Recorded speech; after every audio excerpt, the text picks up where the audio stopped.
تقوی کسے کہتے ہیں؟ تقوی کی بہت ساری تعریفیں کی گئی ہیں۔ ایک جامع تعریف یہ ہے کہ امتثال اوامر اللہ تعالی واجتناب نواہی، اللہ رب العالمین سے ڈرتے ہوئے اللہ رب العالمین کے فرامین اور احکامات پر عمل کرنا، اللہ تعالیٰ کے اوامر کو بجا لانا، اور اللہ رب العالمین نے جن چیزوں سے روکا ہے ان چیزوں سے باز آ جانا۔ تقوی کا یہی مفہوم ہے۔ کسی صاحب نے حضرت ابو ہریرہ رضی اللہ تعالیٰ عنہ سے پوچھا کہ تقوی کسے کہتے ہیں، تقوی کا مفہوم کیا ہے؟ تو انہوں نے کہا، کیا کبھی تمہارا گزر کسی ایسی راہ سے ہوا ہے کہ جہاں کانٹے ہوں؟ بعض روایات کے اندر آتا ہے کہ عمر ابن خطاب رضی اللہ تعالی عنہ نے کسی سے تقوی کا مفہوم پوچھا تھا اور اس نے بھی یہی بتایا تھا۔ تو ابو ہریرہ رضی اللہ تعالی عنہ نے پوچھنے والے سے کہا، کیا کبھی تمہارا گزر ایسے راستے سے ہوا ہے جہاں پر کانٹے ہوں؟ انہوں نے کہا ضرور۔ کہا تو نے کیا کیا؟ کہا جب میں نے کانٹا دیکھا تو کانٹے سے الگ ہو گیا، کنارہ کر لیا، یا آگے بڑھ گیا، یا دامن کو بچاتے ہوئے کانٹے سے ہٹ گیا۔ تو انہوں نے کہا تقوی کا یہی مفہوم ہے، گناہوں سے بچتے ہوئے سیدھی راہ پر چلنا، اس کا نام تقوی ہے۔ اور تقوی کا حکم اللہ رب العالمین نے قرآن مجید میں بے شمار آیتوں کے اندر دیا ہے۔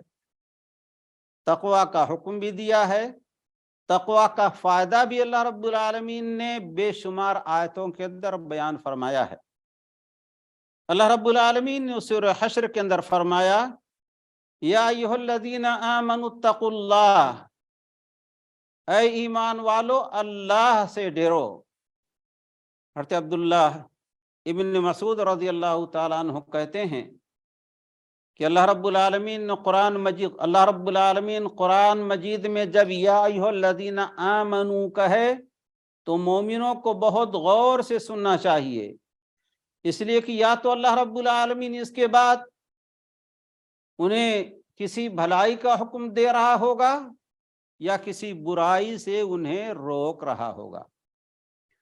یا ایھا الذین آمنوا اتقوا اللہ، اے ایمان والو اللہ سے ڈرو، وَلْتَنْظُرْ نَفْسٌ مَّا قَدَّمَتْ لِغَدٍ، اور ہر انسان، ہر جان اس پر غور کرے کہ کل کے لیے یعنی قیامت کے لیے اس نے کیا پیش کیا۔ ظاہر ہے دنیا یا آخرت کی کھیتی ہے، آپ اس کھیتی کو جس طرح سے بنائیں گے قیامت کے دن اس کا پھل اسی طرح سے ملے گا۔ البتہ یہ اللہ رب العالمین کا فضل و احسان ہے کہ اللہ تعالی ہمارے اپنے عمل سے کہیں زیادہ دے گا، اور اللہ رب العالمین سے ہمیں اس کی امید بھی ہے انشاءاللہ۔ وَلْتَنْظُرْ نَفْسٌ مَّا قَدَّمَتْ لِغَدٍ وَاتَّقُوا اللَّهَ، اللہ سے ڈرتے رہو، اللہ کی نافرمانی سے ڈرتے رہو، اللہ رب العالمین کے احکامات کو بجا لاؤ۔ اللہ رب العالمین وہ تمام چیزیں جانتا ہے جو تم کرتے ہو، تمہارے سارے اعمال سے واقف ہے۔ اللہ رب العالمین نے سورہ آل عمران کے اندر فرمایا، یا ایھا الذین آمنوا اتقوا اللہ حق تقاتہ ولا تموتن الا وانتم مسلمون، اے ایمان والو اللہ رب العالمین سے کما حق کہو ڈرتے رہو۔ ظاہر ہے کہ ہم ڈرنے کا جو حق ادا نہیں کر سکتے۔ اللہ رب العالمین نے فرمایا کہ تم اللہ سے ڈرو جس قدر ڈرنے کا حق ہے، مگر یہ ہمارے میں بس کی بات نہیں، اسی لیے اللہ رب العالمین نے دوسرے مقام پر فرمایا، فاتقوا اللہ ما استطعتم، جہاں تک تمہاری طاقت پہنچے، تم سے ہو سکے اللہ رب العالمین سے ڈرتے رہو۔ ولا تموتن الا وانتم مسلمون، اور جب بھی تمہارا انتقال ہو تو حالت اسلام پر ہو۔ ایک بار رسول اللہ صلی اللہ علیہ وسلم نے ابو ذر رضی اللہ تعالیٰ عنہ کو خطاب کرتے ہوئے فرمایا، اتق اللہ حیث ما کنت واتبع السیئۃ الحسنہ تمحها وخالق الناس بخلق حسن۔ سنن ترمذی کے اندر روایت ہے، حسن روایت ہے۔ رسول اللہ صلی اللہ علیہ وسلم نے فرمایا، تم جہاں بھی رہو اللہ سے ڈرتے رہو، گھر کے اندر ہو، کمرے کے اندر ہو، باہر ہو، لوگوں کے ساتھ تعامل کر رہے ہو، دنیا کا معاملہ ہے، دین کا معاملہ ہے، تو یہ سوچ کے کرو کہ اللہ رب العالمین کیا حساب دینا ہے۔ اتق اللہ حیث ما کنت، بیماری ہو، تندرستی ہو، امیری ہو، غریبی ہو، ہر حال میں تمہارے دل کے اندر اللہ رب العالمین کا خوف ہونا چاہیے۔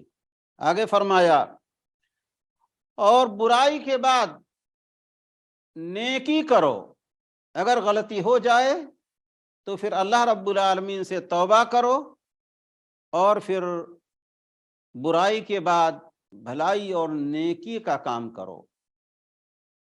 اللہ رب العالمین نے سورہ حامیم سجدہ کے اندر فرمایا، ان الذین قالوا ربنا اللہ ثم استقاموا تتنزل علیہم الملائکہ الا تخافوا ولا تحزنوا وابشروا بالجنة التي كنتم توعدون نحن اولیاؤکم فی الحیاة الدنیا وفی الآخرہ وَلَكُمْ فِيهَا مَا تَشْتَهِي أَنفُسُكُمْ وَلَكُمْ فِيهَا مَا تَدَّعُونَ نُزُلًا مِّن غَفُورٍ رَحِيمٍ۔